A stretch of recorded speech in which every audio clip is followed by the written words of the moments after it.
Good morning and welcome to sunny Perth in Western Australia. Here's one of our Swim Smooth squads here on a sunny Wednesday morning. We're just about to start a pace awareness set for these guys. 6 times 150 metres. 150 metres being a slightly odd distance for these guys to swim. So because they haven't swum this distance too frequently before, they've got lack of experience in actual pacing this set. So the instruction was to actually set off and to hold their fastest maintainable pace. So let's follow them just on this first interval and see how well they actually succeed with that. This pool is a 50-metre pool in Claremont, which is where we do the majority of our squad training sessions.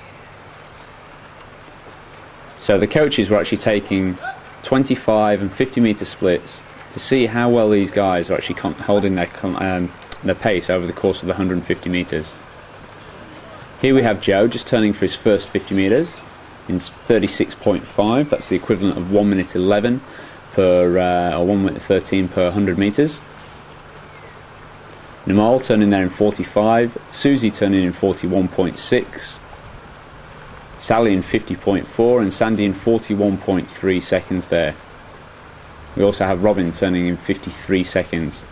So let's see how well these guys actually maintain this pace onto their next 50 metres, so going between 50 and 100 metres here.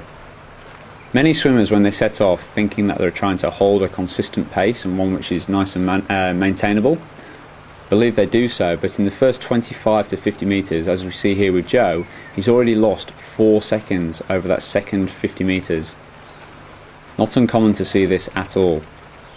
Susie now turning in 44.8 seconds, so again she's lost nearly 4 seconds coming up there. Sandy 45 seconds, so again 4 seconds lost. Nimal losing 7.7 seconds there on his second 50 metres. Nicole losing 5 seconds. Sally here losing 10 seconds. The swimmers in this squad aren't elite swimmers. They may be just like yourself, preparing for a triathlon or open water swimming event. Okay, so Joe finishing there in 41.5, so again another second lost on that final 50 metre split. So basically going from between about 113 per 100 metres down to around about 123 per 100 metre pace by the end of the swim. So here we go, we can see Susie going from 41 to 44 to 46. Had she set off maybe in a 43 seconds, she might have actually been able to maintain 43, 43, 43, rather than dropping down to 46 seconds there by the last one.